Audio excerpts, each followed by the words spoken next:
I started thinking about Dead Space around 2005 and 2006.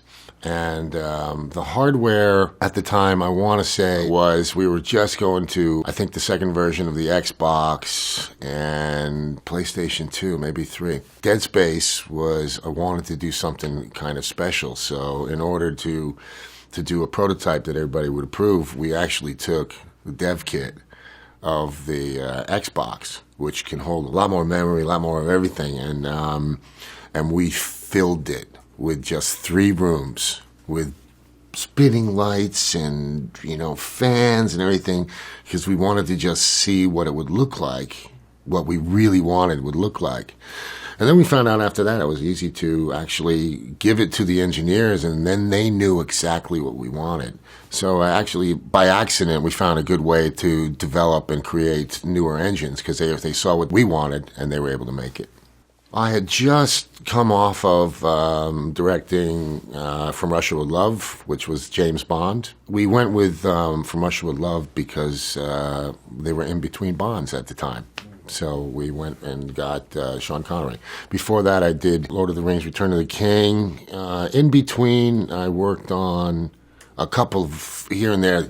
Go jump on Godfather. We need, some production and all, but I directed the James Bond just before it. So it was good third-person action experience, and I already had it, but it was good to have that, because then we could take the cameras and everything, stuff we had learned from that, and bring that over, even though there was much, much more advanced on Dead Space.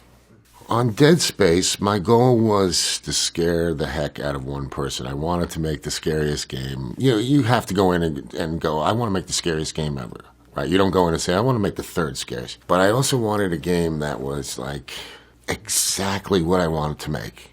I had made a lot of licensed games. I'd made a lot of games games that people wanted me to make, and I was happy doing them because making video games. But this one, I wanted to really make my creative side just really happy. And so I think you can see it in the end product. It was just really a handcrafted game. Resident Evil 4 is one of my favorite games of all time. A giant game, and the mood and the feeling of dread in some places and the oppression. But then when I got out of a situation, I felt so good about it, right? That I really just loved Resident Evil 4. I love Resident Evil 2 and 3 as well. Prior to Dead Space, I had just finished making James Bond From Russia with Love, and that was a third-person action game where it was great. Got to work with Sean Connery, just starting to work with some really great actors. Right before that, I had jumped on, I believe it was The Third Age, and directed the co-op version of that. And then before that, though, I had spent my entire time on Lord of the Rings, Return of the King. It started right from the beginning on that one, and that was, a great game. It had some scary moments in it, some darker moments, like in Shelob's Cave and all. So that was sort of like getting used to some of that. I'd made that kind of game a little bit, in some of the stuff that I made over at Crystal Dynamics. And so I really wanted to get back to making something that was scary. Some of my influences to make Dead Space from the game industry was definitely the Resident Evil series. And Resident Evil 4 had just come out when we were starting on this game. And Resident Evil 4 was actually one of the things I would say to the team is we're going to make Resident Evil in space. And you got it right away. Right? Spaceship, or was on a planet, whatever, but you understood what we were going to make. I find that Resident Evil 4 is one of my top 5 games of all time. And I just like the mood. The mood was oppressive sometimes. It was dreadful, but it was, I don't know, I just got caught up in it. And whether you were in the village or inside the buildings or wherever it was, I was always worried about what was around the corner, but I always wanted to see what was around the corner, too. I wanted to be in the world, and I think that was a giant game. And if I remember, it was on 2 discs, and so there was a lot of playing in that one. And then there was a couple of enemies. I'm not going to remember the name, but there was a blind enemy. And that thing was so scary and so hard that when I finally got it, I was like cheering. But then, I don't know, 20 minutes later, they throw 3 in a room. And that's a different kind of scary. There's this tension in playing, and then there's this like running away and all. But yeah, the game had all different types of scare moments in there, and that's one of the things that I really looked at. Resident Evil 4 was probably one of the places where we got the most, I guess, inspiration. There was a lot of movies, though. But with Resident Evil 4, one thing that we wanted to do was, the first thing I said is, like, let's get to parity with the main character, meaning, like, it moves the same speed or close to it and the moves. And as soon as we get to parity, you make the player walk and shoot. Right, that was the big innovation in the horror games at that point was, in Resident Evil, you walk, and then you want to shoot, you got to stop. And that's what made it really scary. But I also thought that sometimes took me out because I'm like, no, I want to be running and shooting. I want to get away from the character. So that's what we did. That was also one of the biggest fear moments because it's, for me, making the game, sorry for the pun, but I was worried the player would then run through the game. That was just really was a worry that we probably had for a year. We let people play it and they would play slow and we're like, yeah, you're doing that on purpose. Then after a while we realized, no, people are going through the game slow. It's perfect for us. Actually, in all the Resident Evils, when you're walking, you're not shooting. You have to stop and play, shoot, turn, shoot. If I want to run, I got to run, but I can't shoot at the same time. And that made for a really dreadful experience. I mean, dreadful was what they wanted in a good way. But I also thought that it kind of took me out here and there, a little out of the reality is like, no, I can run and shoot. I want to walk and shoot. So we started with our character, with Isaac, and he would walk, stop, and shoot in the very beginning. And as soon as we got the moves and all that working, we made him start walking. Well, I didn't want him to stop and have to shoot. I wanted you to be able to turn, shoot, just like you would in real life. It made even more sense because it was a third-person experience, right, where you saw the character. So to me, I thought when I saw my character just stop and have to shoot, that just was a nice place to innovate. Video games is what pushed me to want to make another video game, and I think because I thought that video games hadn't yet become as scary as movies, at least overall. Now, I will say that Silent Hill, the town and the whistle and just the nurses and, oh my God, the feeling in that room when it would go from nice to awful was one of the best moments in video game history for scary.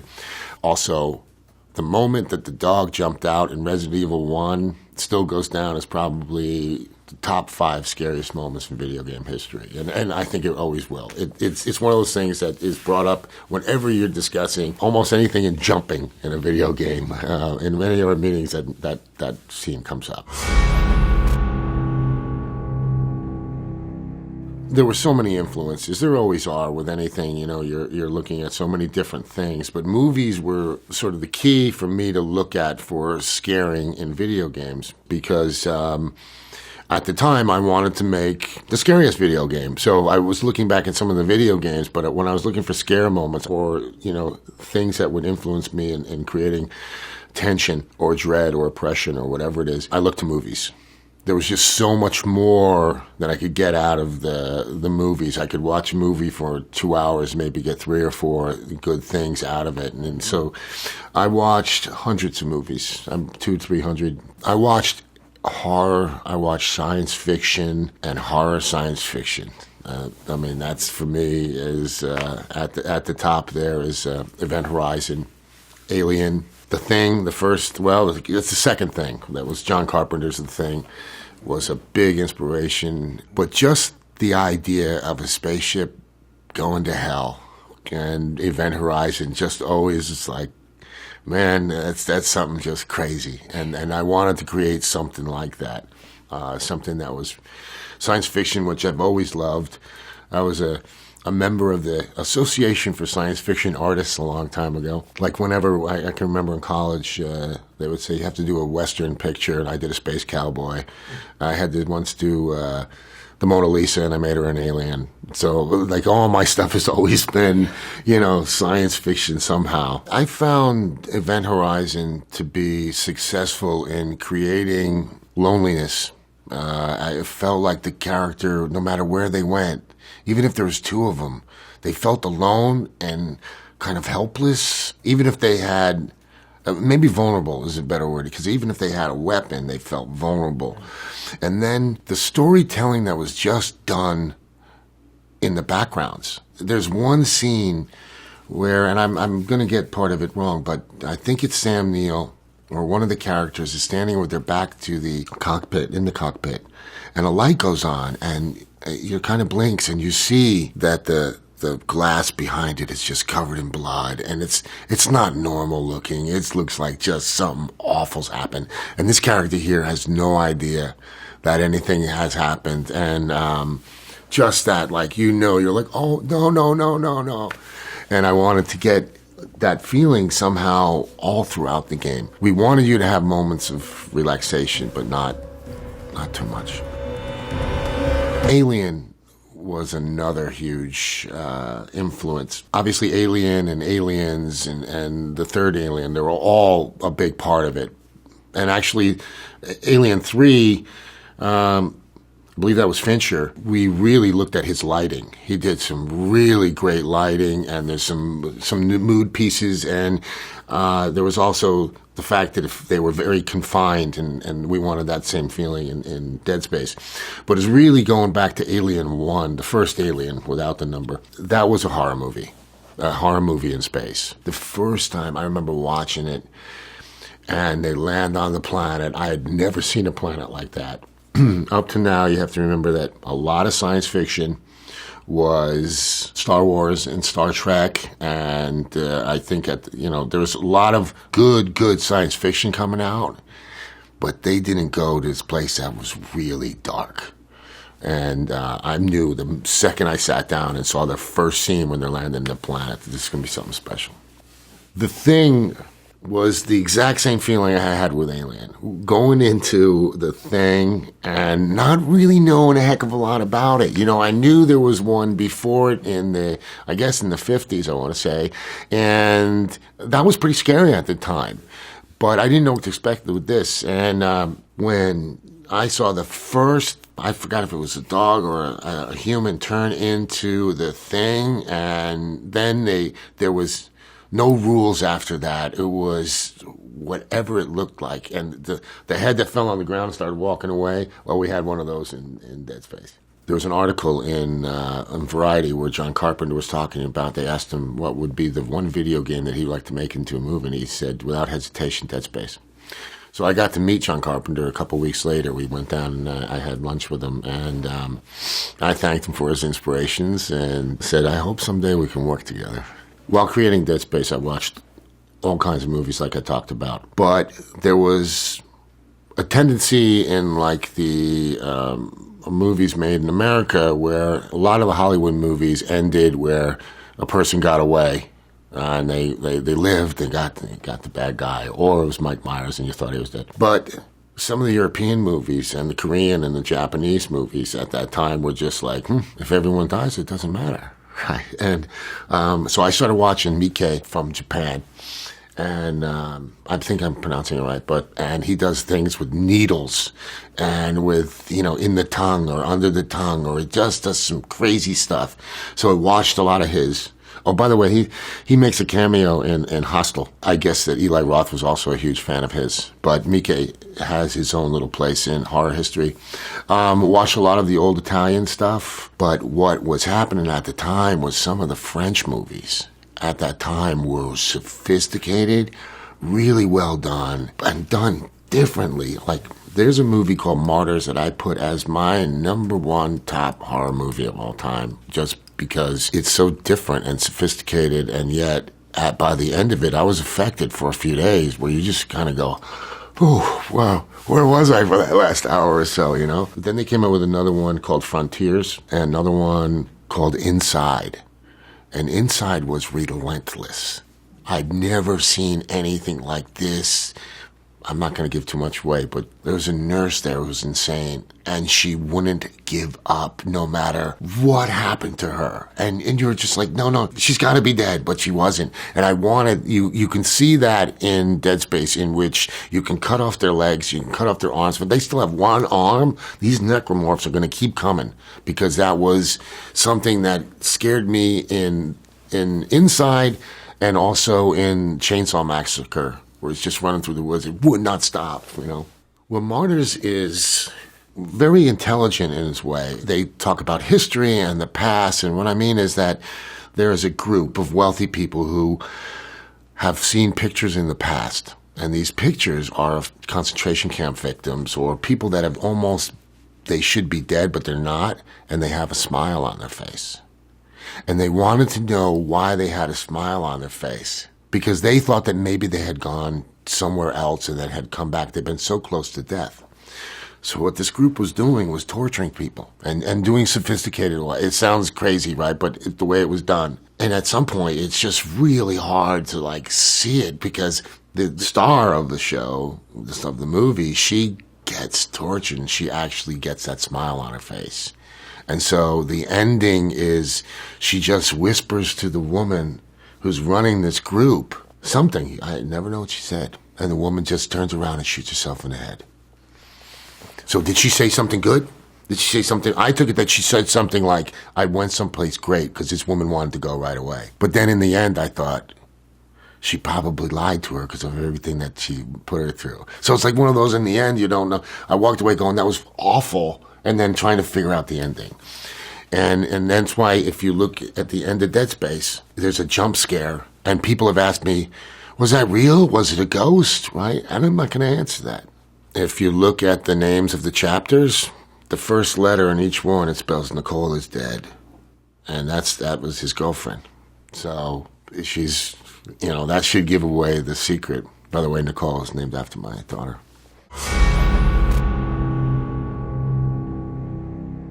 Sound design in Dead Space is one of my favorite places to work with. I had such a good time working with Don Vecca, who is my longtime friend and collaborator. And we won a ton of awards on the sound design, because the sound is so important in a video game to me.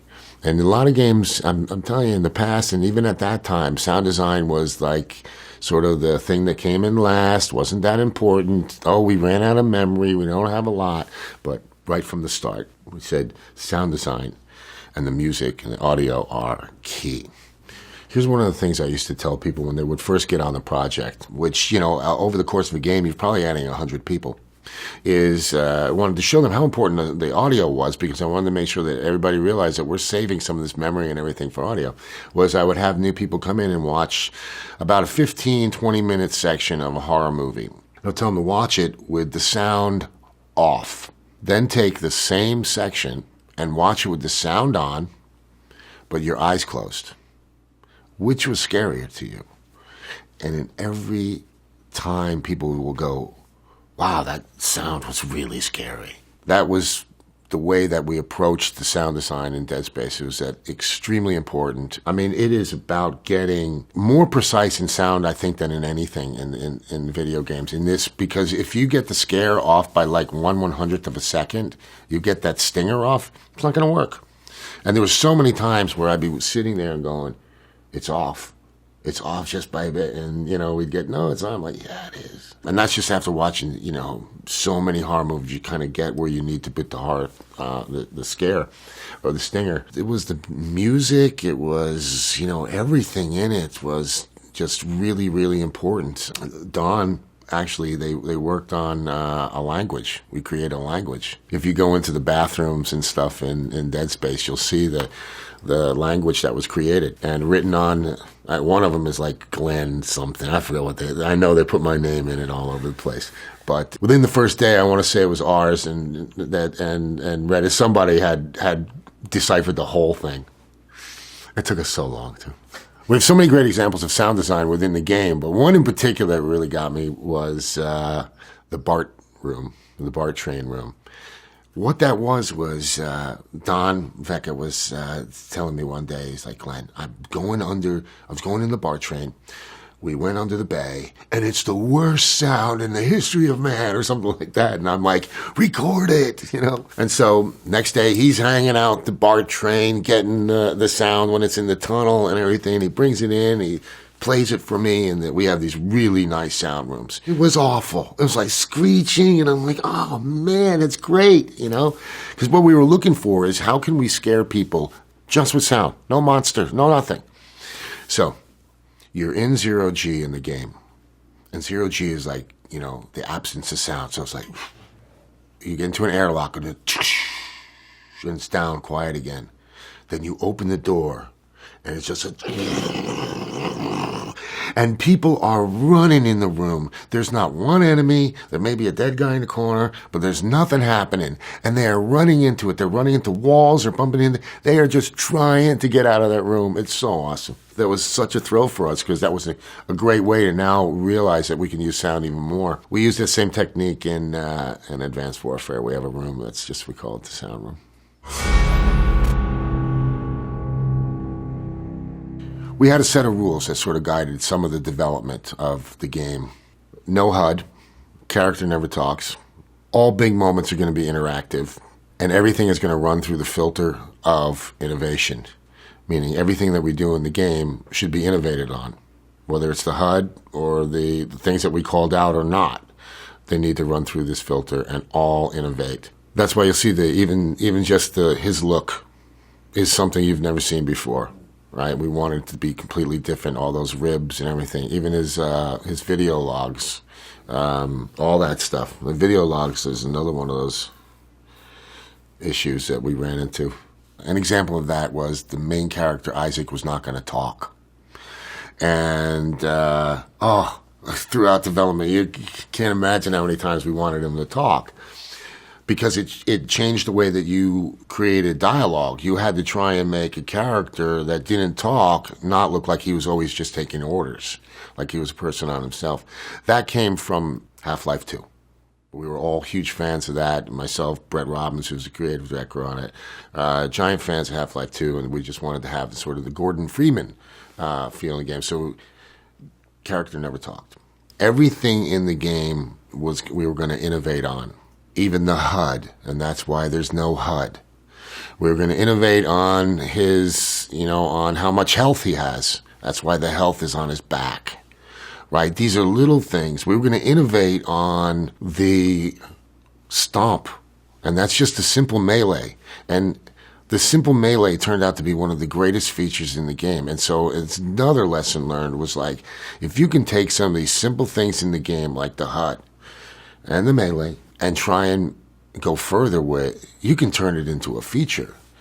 And, one of the things that we studied was the melee on Resident Evil 4, because it's a very simple melee, and it's actually not a heck of a lot of fun. And when we did it by itself, we did scores, and the scores came out to be like a D, right? And so we were like, well, they shipped a great game, it was 90 rated, 90 plus rated, and they had a bad melee. I'm like, no, we're going to come up with our own melee.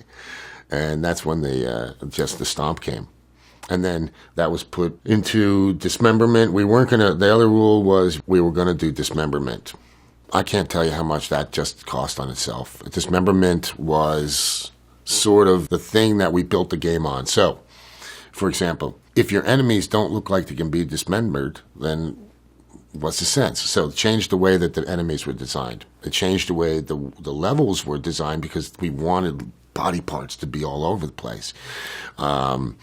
It changed the way we actually made the enemies appear on screen because we wanted you to be almost sort of scared and turn around and just like chop one off.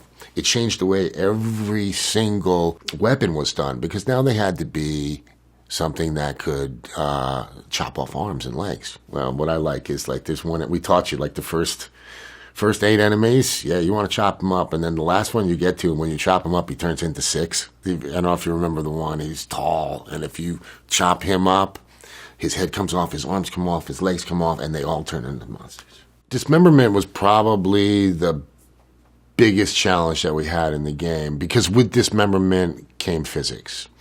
Every body part had to have physics when it bounced and everything. So there are two major systems coming together. If you had too many pieces falling off, frame rate would drop, and we had a lot of trouble with that. We would get, it's funny because sometimes the piece would go flying through the air and it would hit something, and this is before the game came out, of course, and it would sit there spinning. So he had an arm spinning in the air, or you'd see a head get lopped off and it'd get caught in the ceiling. So we had a lot of problems with it because it was we kept wanting, I kept saying to guys, I want to cut off his fingers. And they're like, we can't do that yet, So I wanted to get as many points as we could in the arms and legs and everything so that it felt really real. Like, I don't want to chop here and his wrist falls off, or I chop here and the whole arm. So we tried to get the fidelity as granular as possible. And I think for that generation, we really took the physics really, really far. Because dismemberment was so important to the game, like I said before, it informed what just about everything looked like. And so, like, the weapons had to be able to cut those things off, and then the frame rate with the weapon, gosh, I remember when some of the weapons spinning and them coming on, and the frame rate issues that we had. Number one issue was frame rate with dismemberment. And them getting caught in places. Some of them were really funny. But, the last time I saw a funny horror movie, I wasn't that scared. We discussed some of the rules that we had with making this game, but one of them that we discussed earlier was interactive moments. There are no cutscenes in the game. So we're trying to tell the story through, his different logs that he has, video logs, but also what Isaac does. One of the main things with this game was trying to come up with really cool, big, interactive scenes, because they're really complicated to make. One that we came upon almost made us break our rule, because it was called the drag moment. And it was so hard that we almost just said, well, let's just have him drag Isaac and we'll just shoot. And it was like, no, we're not going to do that. We're not going to break our rule just for one. And again, just because it's hard doesn't mean you shouldn't do it. And so that was one of the things that we started doing was, okay, we're going to take on this hard problem, but it needed us to come up with a new solution on how to attack it. And that's when we came up with this idea of layering. After just kind of making a whole bunch of mistakes for a couple of weeks, we realized there's got to be a better way. We had a lot of rules that we've talked about on Dead Space, and one rule in particular led to something even bigger, which is sort of a way to design and manage and things like that. I'll get to that. And that rule was that all of our big moments, even our medium moments, as we called them, were going to be interactive. The game also doesn't have cutscenes. We tell the story all throughout the game. We wanted you to just be completely immersed in this world and feel like I'm in here for as long as I'm playing. I'm in this place. All big moments interactive is pretty tough. You see it with bosses where you're playing something and it's interactive, and I'm getting involved with something really big. But with Scary, you've added something else on top of that. Not only do you have to have a moment that's interactive, but you want it to be scary, and not always just because it's a monster coming at you. One that led to a lot of work, a lot of changes in the way that we do things, and a lot of ways that we still do work, was the drag tentacle. The drag tentacle was meant to be a medium moment. It was going to be a small little, medium thing within the game. We're going to do it once. A tentacle comes out, grabs you, and then pulls you down on the ground, and then you die if you get caught by it. But as we're getting into it, we're realizing that no, Isaac would want to shoot. He would want to be on the ground and pulled and shoot. So this was really, really a difficult thing. Not only do we have to come through a door, and the tentacle would have to know exactly where you are, right? I could come to the left, to the right, or to the middle. Where could I be? I could be jumping, I could be doing all these things. How does the tentacle know where you are? So we had to create this tentacle that kind of figured out where you were. We had to create falling on my back, and we get the sounds for it, all this stuff. Went through the lists. Okay, animators, you're going to be animating the thing, come and grab. You guys are building the drag tentacle. Okay, you know what it's got to do. It's got to be animated and grab the foot. And everybody had their list of things to do. I went away for a few days on business trip, and when I came back, I said, okay, let's look at the drag tentacle. And they're like, well, you're not going to be happy about it, right? I'm like, well, we got a big team on it. Why? So I look at it, it was a mess. They knew it, It's like, well, we put the animations in, but it didn't fit with the animations of the drag tentacle. And then the sound was a little bit off, and then the VFX, So I'm like, oh, what the heck, you know? Because we could usually, okay, we're gonna have a car. So somebody would make a car, and somebody else would have the wheels spin, and somebody else would have the character inside, and you know they'd work together and they'd talk about it, and it usually always worked. It didn't in this case. When I first saw it, when I came back, I think the drag tentacle grabbed him by the leg, but I think it grabbed him up around the knee, and that was because somebody said, well, he was kind of ducking, and so it grabbed him by the knee, threw him up in the air, and when he came down, the sound didn't work, and when they were trying to drag him, it wasn't still attached to his foot. Nothing was working, but yet all the stuff was there. Right, and it was done right, it was done good. Again, in retrospect, you're looking back, and this is 12 years ago in development, that we were now getting really complicated scenes, or really complicated moments in which, you know, you're doing interactive gameplay during what used to be a cutscene. So, I started thinking about how the heck do we get the tentacle to come in, grab the leg, picks him up, throws him on the ground, the sound hits, because all that could be slightly different. I could be there in the hallway, or I could be to the left, or I could be to the right. Realized I had to do one thing at a time. All right, guys, just animate drag tentacle coming out of the hole, and it grabs him by the leg. And they're like, yeah, but the sound's like, just do that part. Came back, that worked. Then we came back and said, okay, the next thing, animate him being picked up and thrown onto the ground on his back. And they're like, yeah, but then he shoots. I'm like, no, let's just do this part. Now everybody was starting to get it. Oh, and I started calling it layering. Layering management. You know, there's probably a term for it, but that for us, we still call it, you know, we gotta add layers. We gotta do this in layers, guys. And nowadays, most of the guys on my team will know that this is a layered problem. And that started back on Dead Space. And so we threw him on the ground, and we realized that now he's dragging him. And we're dragging him for a long way because we wanted you to have some way of shooting. So this is kind of naive, I think, at the time, too. We thought, well, if he throws you on your back, we'll just play like one of the moves of you shooting the different weapons while you're standing, but you're kind of on your back, and we'll have him pull. And we put that in there, and it looked terrible. So we realized then that we have to animate all his moves on his back, shooting all the different weapons, just for this one scene that someone told me lasted about 40 seconds. We had to put a team on the animation, then we realized the tentacle would have to be blown up and broken, and it could be anywhere along that long way. So there was just so much work that went into it.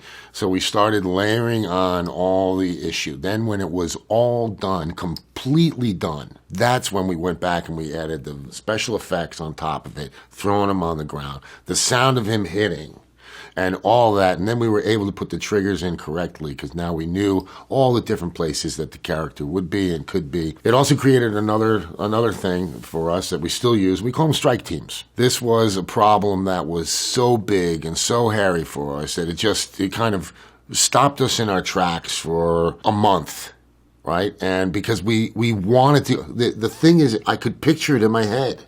I saw the thing, and I always knew that if I could see it in my head and knew how to do it, that we should be able to do it. And so we eventually did. It was just much, much bigger. That's why we used it 3 times in the game, where the plan was just to use it once. But it turned out to be such a big deal. Scary is you want to have that hole show up a couple of times without something happening as well. That was the whole idea behind it, was just to have the tentacle come out once, grabs a guy, throws you on your back, and you get pulled in and you die. From then on, when you see the hole, and we'd have some sound behind it, to throw out some blood or whatever. Or in one scene, you see just the character get dragged into the hole. And so we were trying to do all sorts of things with that, but it ended up being so big and so cool that we wanted to show it 2 more times in the game. But that started strike teams, and that started layering for us. Both 2 huge things that today just sound like, well, yeah, that's what you would do. But, you know, back then in games, we didn't do that sort of thing just yet. The drag tentacle probably came within the first third of making the game, which was good because we tackled a really hairy problem. I think it was probably about 8 to 10 months into development We had Isaac's, all of his animations done, of course, well, most of them, so that we thought, well, we'd just naturally throw him on his back and he'd be able to shoot. Well, that section of the game was quite a ways along. We were looking for ways to try and make the hallways even more scary. And so the drag tentacle is one that it's funny because it was on our list of things to do, and then it was off the list because it was too hard. It was on and back, and we have this sort of other rule, which is, it's more like a saying, which is just because it's hard doesn't mean we shouldn't do it. Matter of fact, I like the ones that are hard because I'll say to the guys, do you think another studio would do this? And they say, no, nobody's going to take that. I'm like, good, come on. So we look for challenges. And we could have easily cut the drag tentacle, and the game probably wouldn't have been much of a change, but it was well worth it, to get something like that, and lessons learned, the learnings out of it. My gosh, it was a great piece to have. At around the time of the drag tentacle, we probably would have been almost fully staffed. I think we went up to about 125 people on the game. So we probably were 100 people. It was a good sized group. It was able to pull, when you have a strike team, what the strike team means is that for the next 2 weeks, 3 weeks, however long it takes, you guys know, everyone on this strike team, your number one thing is to focus on getting this project done. Sometimes you're not up yet, so you'll go work on your other things, but a strike team meant this is number one. I'm going to that. And we use that all the time now. Any game will have probably 3, 4, 5 strike teams, strike team issues. And I assure you that we don't know which ones they are when we go into a game. I want to think that we probably had anywhere between 15 and 22 people working on the drag tentacle at any time. I mean, when you think about having to do all the animations on his back, all the permutations of what this drag tentacle could do, and where he would be, it was just a giant. And I think he left some blood when he was killed. So there was a lot of tech that went into making that. So it was a big team.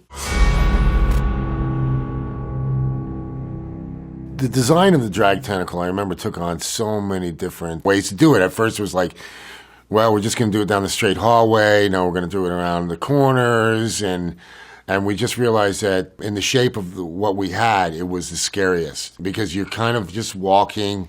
You don't think anything's going to happen to you, because I think just before that we had a scare. And so we wanted you to kind of instantly go, geez, that was pretty scary. And then you walk through this door, and within a couple of seconds, this thing comes out and grabs you. And that moment, just when it grabs you, I want it to be one of the scariest moments in the game, because it flips you on your back. So I think just getting that right, that wasn't just about animation. That was about technology, wrapping around, finding the target, and being able to wrap around, grab the leg by the ankle, which is what we wanted. You can't have it grab around the knee on one guy and an ankle somewhere else, on a different person. So we just made sure it grabbed you in the ankle area. That felt where you're going to take me out anyway. And you can't get away from it. You have to shoot it through. And so what we wanted, what I was looking for in this, was this thing comes out and scares me. It grabs me on my feet, throws me on my back, and I'm disarmed for a second. I don't know what happened. But we immediately are saying, no, we're going to just throw you into this pressure cooker, because now you got to shoot a weapon in a way that you haven't shot before, and you got 20 seconds, 30 seconds to get away. But we never anticipated that the controls would be backwards. We thought that we'd throw you on the back and you'd be able to do it. Well, not only was that wrong, but the whole shooting mechanic was pretty much backwards. And you had to, within those few seconds, learn to re-aim the gun a different way and shoot it a different way. I know it frustrated people at first. I think on that one, I wanted you to die twice. Because we'll do that. We'll go, okay, let him die 3 times on this one, but any more than that, and we got to bring him back. I think that was that could be a 2, or that might have been a 3 dead one, which would be a long-term commitment. You got to die at least 3 times. Now, of course, some people get through it first, but that's one where it was okay. Sometimes it gets frustrating. I know that when I play a game, and if I die 3 or 4 times, if I blame it on the game, then you got trouble. But we found in testing that people blamed it on themselves. For the drag tentacle, we had to redo all of Isaac's shooting animations. He had a lot of different weapons. So for any given character, you have thousands and thousands of animations. And I don't remember how many we had back then for Isaac, but there were tons of them. The idea that when we threw him on his back and we had to remake all of his shooting mechanics and some struggling mechanics, it was daunting. I mean, it was a big, big task. And I remember, people coming in and asking me, Glenn, are you sure you really want to do this? This is a big deal. To this day, I just remember that, no, I could picture it in my head, so I knew it could probably work. I said, no, we're going to make the commitment. We're going to we cut 2 other things just to get that in. Was worth every bit of, I can't tell you what we cut, because I don't care, right? That drag tentacle was really cool. And the amount of work to redo the animations. So even when we knew it was kind of done and it was working, there were still animators still finishing up all the animations for it. That thing probably cost me just a couple $1,000,000 just in itself. When the strike team finally got assigned to the drag tentacle, I think we had spent about 3 weeks struggling with it. And we were finally getting somewhere with the layered approach, but then we put the strike team on it. And then they spent another, I think, at least 6 weeks finishing it up. And then I know there was an animator and an engineer who probably stayed on it another 4 weeks after that, all for the cleanup and polish of just that. So yeah, that was a giant undertaking. It was, I think, is one of the big challenges in the game for players. But I also heard that it's one of the highlights of the game for people who played it. A lot of effort went into it, and it all paid off, and it keeps paying off. The overall feeling I wanted you to have with Isaac is that he was an everyday person. This guy wasn't a warrior. He wasn't a fighter. He was an engineer. And I wanted you to feel like it was just a person, like you are, like we are. It's like he's an everyday worker put in a situation that he didn't want to be in. And that's why all the weapons are his tools that he worked on. That's why his suit it's an engineer's suit, right? But he had to adapt it into ways to take these on. But the whole idea of Isaac is an everyday guy. And just someone who lives next door to you, not like a superhero. And that's why he wasn't in charge of everything. And he wasn't in the military. And he found his guns and he found his weapons and he used tools. And that was the big deal with Isaac, is just trying to make him an everyday engineer. I mean, one of the ways that we made you feel more like Isaac was we never pulled away from Isaac. We always showed him in the game. Even when they're cutscenes, we allowed you to move his head, to turn around, to look around. We wanted you to feel like you were Isaac. That's why you don't see a lot of HUD up. I didn't want stuff all over it. If we're going to do it, I didn't want to always have this screen up that made him look like he had this big mask on. That's why you see the HUD on his back. And that was based on, I don't know if this is true. Because at the time, we're talking about HUDs, and somebody said, I once thought I saw a HUD on the back of a scuba diver's back. I'm like, that makes a lot of sense. I'm in deep water. And so that's where the idea came from. It's like, because I kept saying, how do we put it on the character? How do we put it on the character? I have gone back and I have looked since. I have never found a scuba diver gear with that on. So I'm not sure. That came from, I don't know, a fairy tale, a lie, or whatever, but what happens is if you give an interesting idea to a creative person or a creative group, those things just bounce around until they come out with an idea. And what I love even more is that eventually, when you die in the game, you die pretty gruesomely, and they're a couple seconds long, so you sit to see your character there. One of the engineers realized that there were times that Isaac was getting killed, and you would see his back, and it would still have green on it. He said, no, Isaac's dead.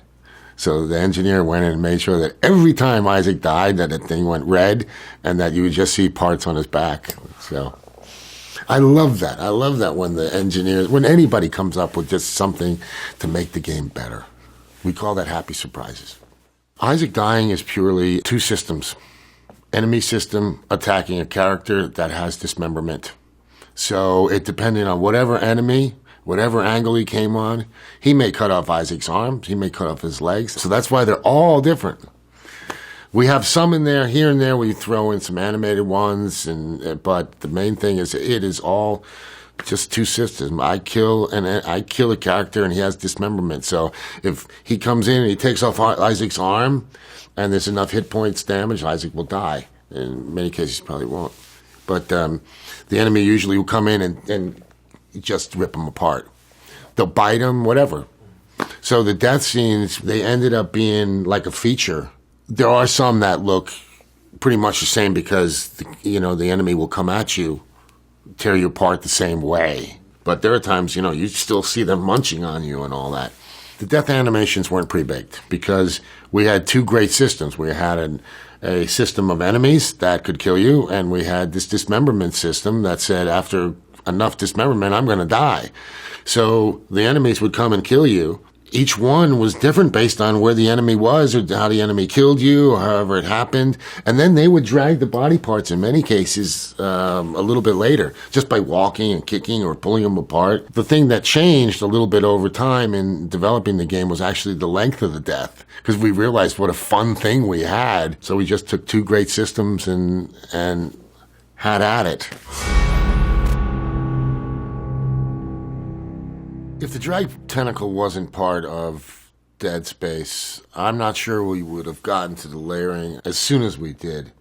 I think that based on some of the problems that we were getting to later in the game, we might have gotten to layering because they needed layering.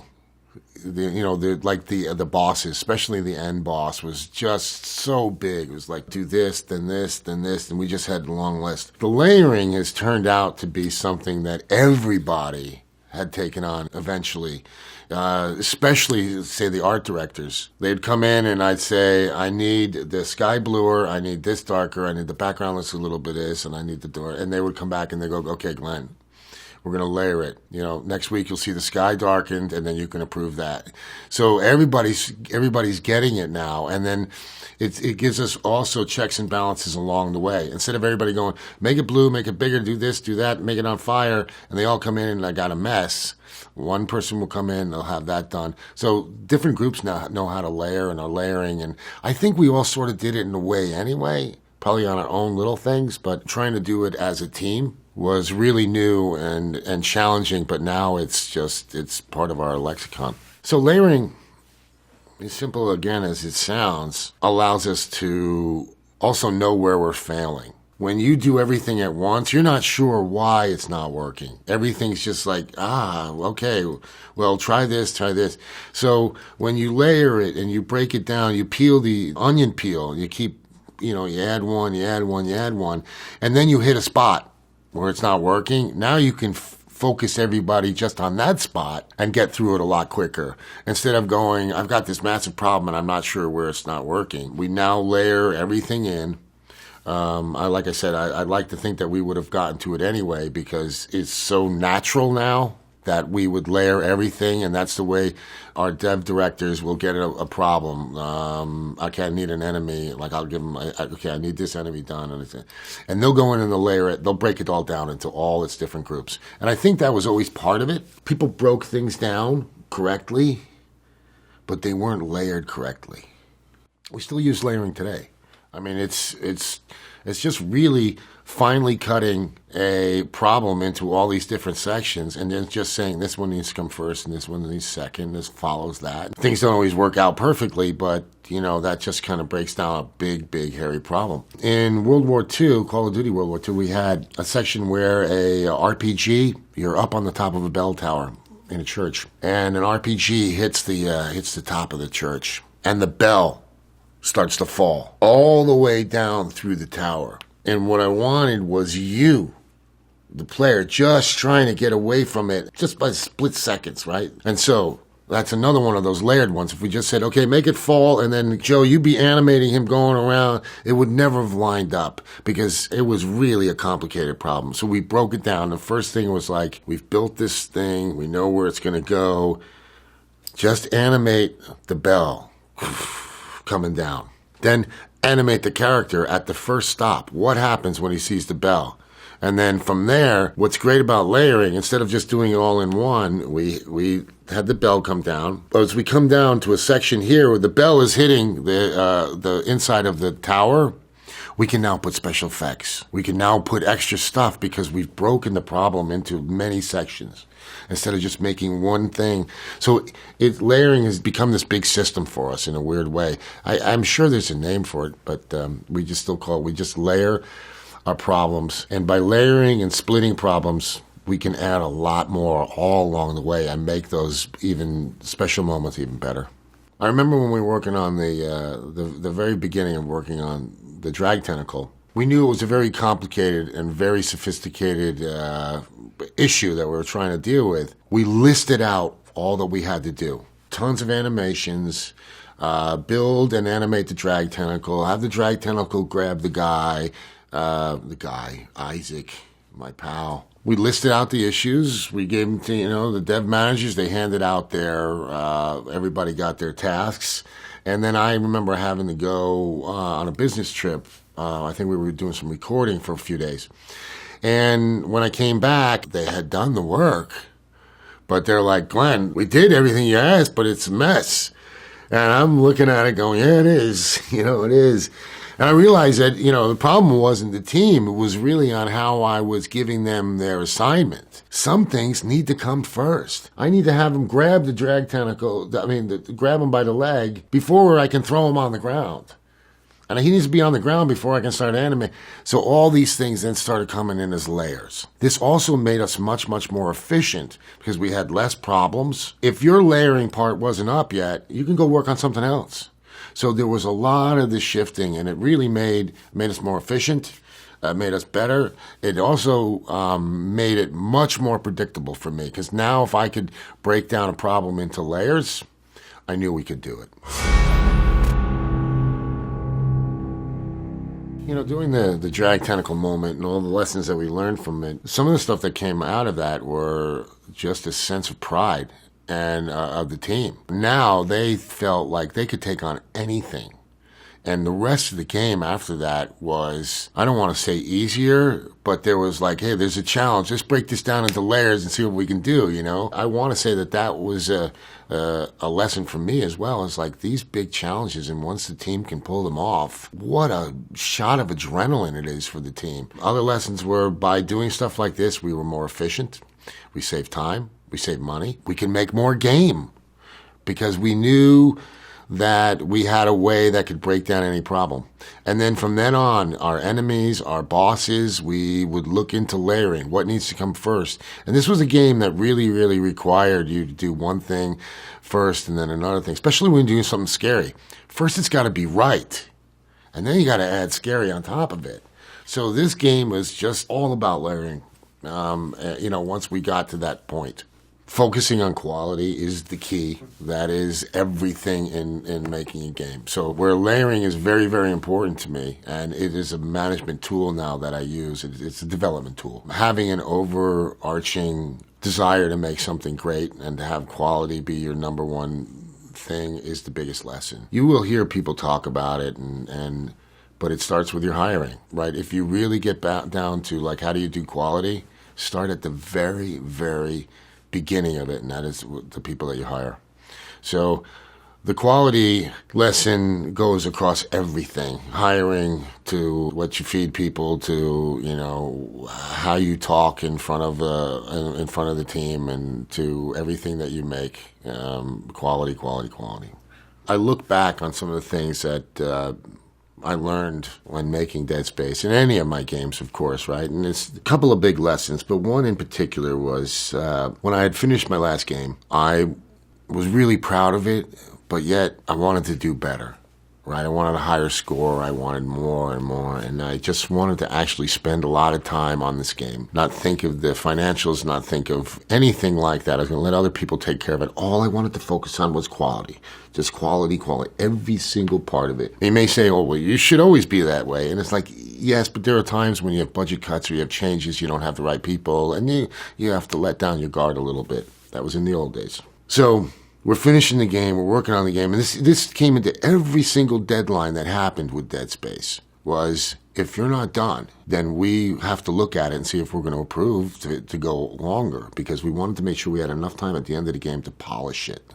which is key. And so even when we hit alpha, we just put down, a hard line in the sand. And if you weren't done with a level or something, and we, of course, knew what was coming in, what we were rushing to get stuff done. But if it wasn't quality, we weren't going to put it in the game. We did that throughout the game. Matter of fact, we shipped the game 2 weeks early because we had gotten all our bugs. We had gotten all the way down to C bugs. I know some people are going to say, well, I found some bugs in it. But I'm telling you, that was a clean game. We even got a letter from Sony that said, one of the cleanest games of this generation. So we're quite proud of that. And that's the bugs. The game came out, but I happened to be in France doing some marketing and PR for the game when it came out. And they're 8-9 hours ahead, so I got up in the morning, and on the roof, it was a nice day, so I just went on the roof of the hotel, and I just started opening my emails, and I'm looking at reviews coming in. I'm going, oh my God, 90, 95, 88, and it just stunned. Hadn't even thought about the Metacritic score, I swear. It was just like, oh my God, you're right, a Metacritic score.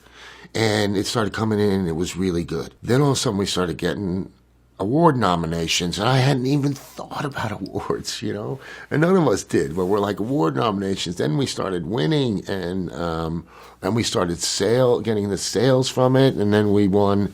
I'll never forget, the biggest one was sitting at the DICE Awards, which is the big one for us, seeing who we were up against for Best Action Game of the Year, and when they called our name, I'll never forget this, the feeling of validation kind of just said, it's okay to go make another one now, right? And that's all you kind of want, because that's from your peers. That thing of quality, because after that, the sales came, the awards came, the satisfaction came, and after that, the great developers wanted to work with us.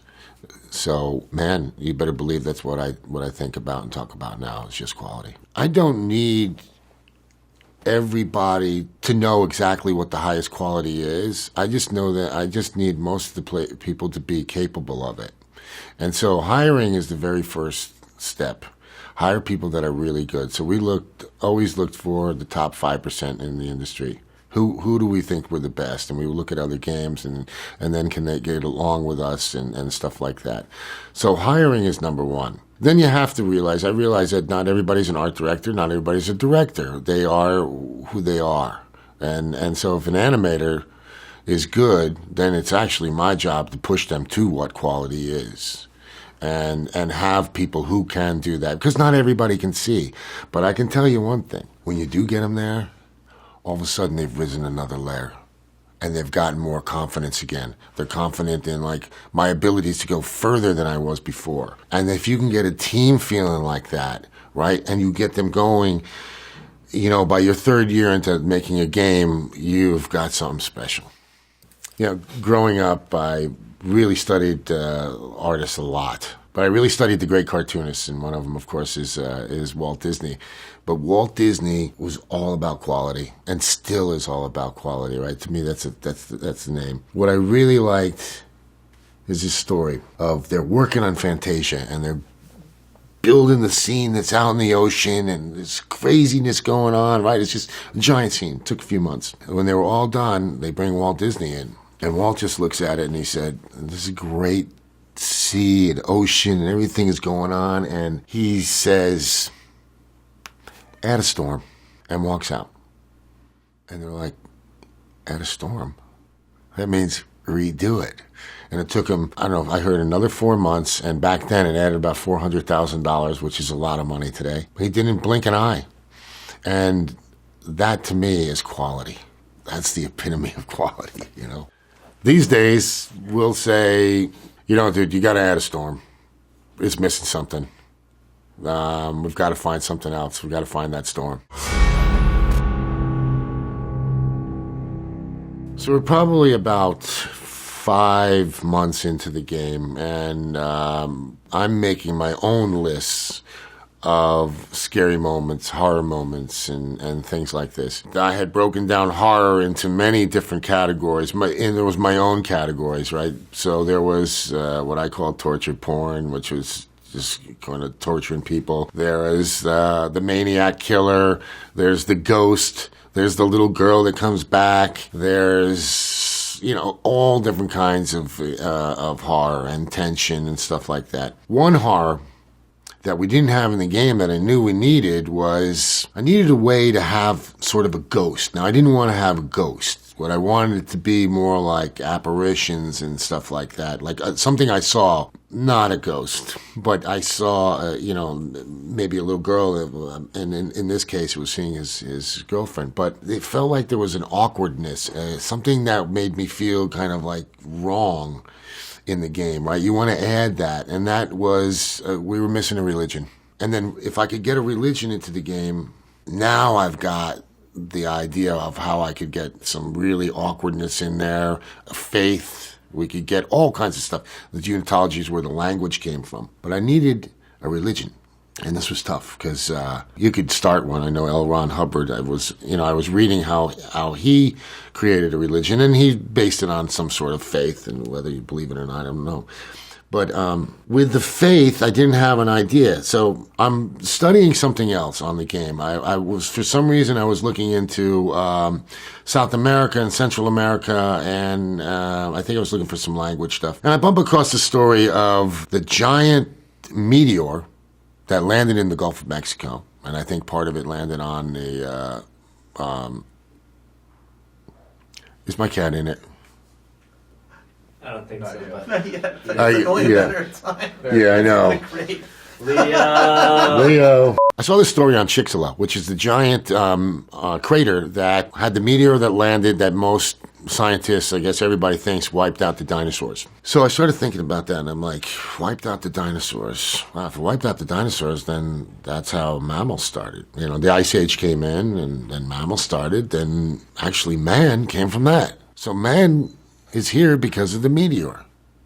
And I thought, what if it wasn't a meteor? What if it's something somebody planted? Then man started because of somebody else or something else. And so what I have them do in the game is archaeologists go down there and they discover that there's a marker. There's something else. It's not a meteor. And immediately, some of the scientists who maybe aren't even that religious, they put two and two together. Wow, this wiped out dinosaur, created man. Then the question was, did they do it on purpose? And that's where you have faith.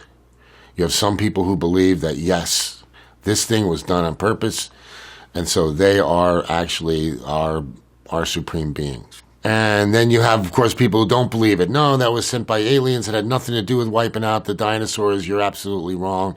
But now you have the basis for faith. And so that's where unitology came from. And we wanted them to, completely believe in this. And then, of course, you have your people who are steadfast, that everything that is said or written down about the unitology is correct, right? And so you have your fanatics. The only thing what we did was to get to the other part of it was that we had that hallucinations came from the marker, and the hallucinations are what caused sort of that ghost scare that we could get when you saw your girlfriend or you saw other things. I don't like ghosts. I don't like demons and things like that because they don't have rules. Like, how do you kill a demon? Well, I don't really know. Zombies I like. Shoot them in the head. Necromorphs I like. Dismember.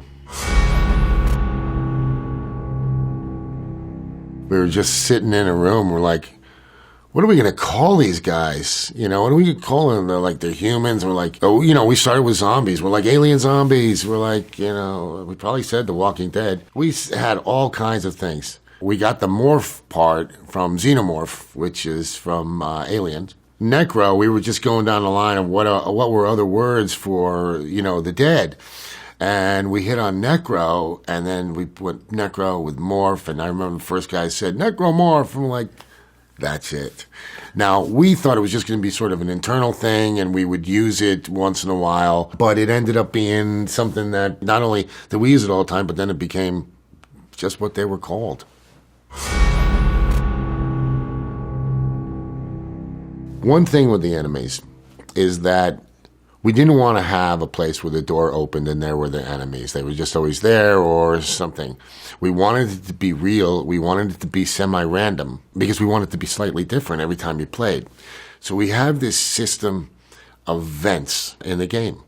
Now, we actually built the vents in the very beginning. We had them crawl, and then later on we were able to just say, here's a vent, and think of it as a spawning point. But it wasn't just a spawning point.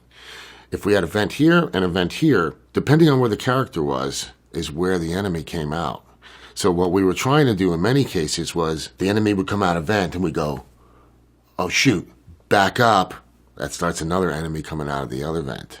And so now you were in these tight quarters, but the vent system was really sophisticated. We thought it was going to be an easy thing, but it was a great, great feature that we had. Again, just by innovating a little bit on the way spawn points are, you can really get something special. Before the BAFTAs, I was on this long, I want to say 15-day European tour, and I was in Prague, and I started bleeding out of my nose, I guess from all the flying. And I was on the plane taking us from Prague to somewhere else, and they were nice enough to just let me, kind of like stop it, and then took the plane off. So we get to England. I go to the BAFTAs, and I've been okay for 2 or 3 days, and I'm at the BAFTAs, all dressed up and really nice. And we're at dinner, and they're starting to do the announcements. And I'm like, oh my God, I can feel my nose is starting to bleed. And I don't know why. I run back into the bathroom. All I have is chapstick. So I take chapstick and I stick it in my nose. I heard that's what you should do. And so I stick it in my nose. And as I'm walking back, and I hear, and the winner is Dead Space. I'm like, oh no. Oh no, do I have blood on me or anything? But I didn't. And I went up there and I talked like, yes, thank you. It's been a real pleasure. It's like really awful. And then backstage, I wasn't supposed to do this. I didn't know it at the time. They give you the BAFTA, and you take it backstage, and they have all the paparazzi, and you're doing all these questions and everything, and you're holding the BAFTA. And it is the heaviest thing I've ever lifted. I mean, it's just like boom. So I had in my backpack. I mean, I had 2.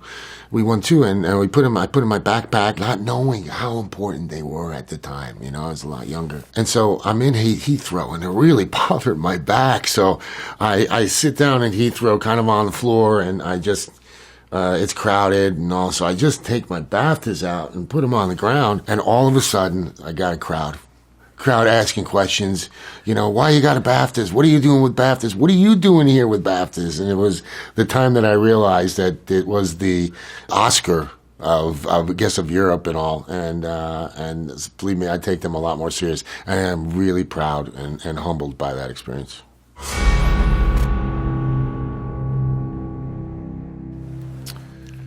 Yeah, this here is all the notes from my animation director, Chris Stone.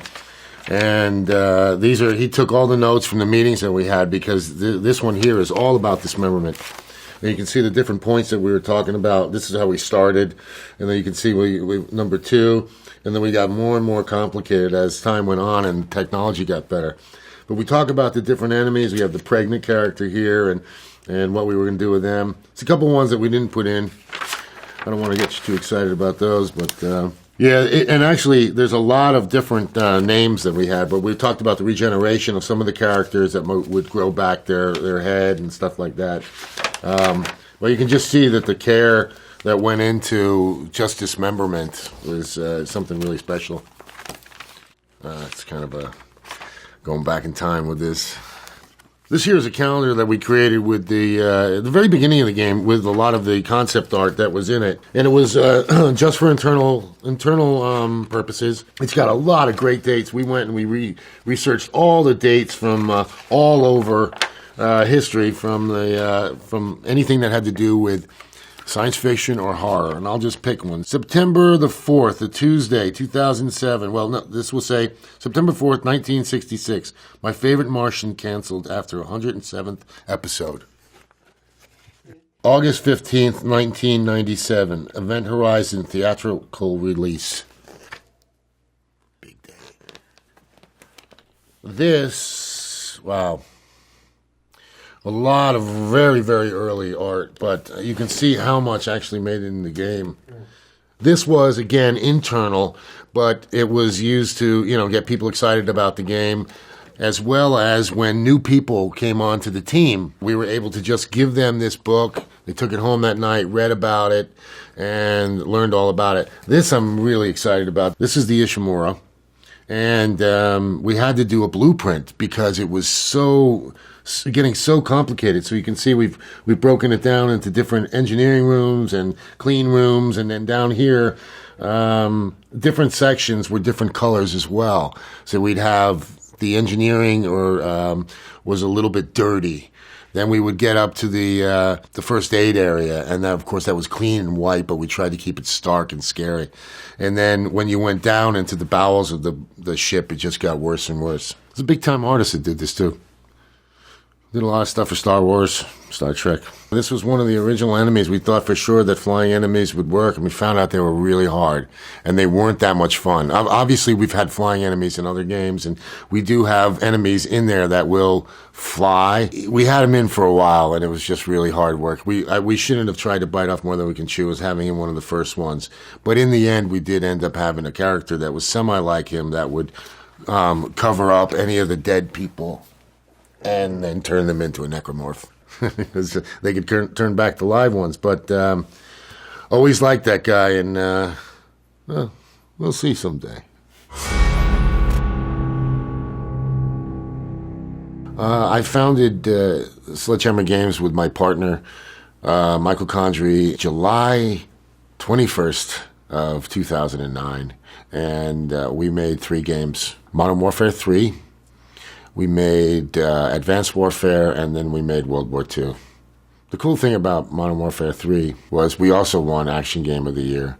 So we won Dead Space and then Modern Warfare 3, so we got them back to back. And at that point, you think like you're always going to win. So then after that, it's been pretty, I don't know what the word is, but you don't win. It's not about the awards. The awards are really just more about validation.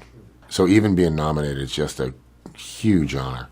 When I think back about Dead Space, and I think back on its origins, which was just me in my car talking to Paul Lee about making a game, I can't believe 10 years later it's turned into something where people that were only 5 at the time it came out have been playing it and will talk about it with me.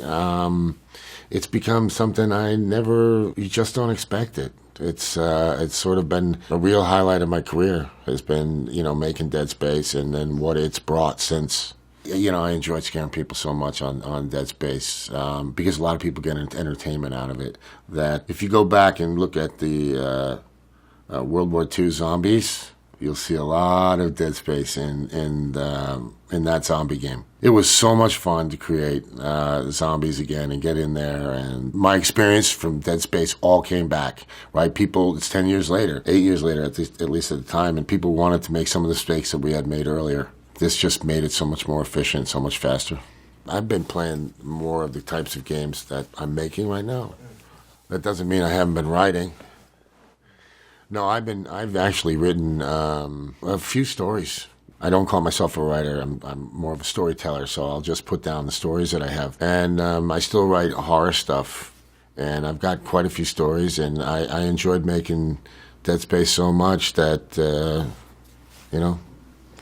hopefully someday I'll make one of those games again.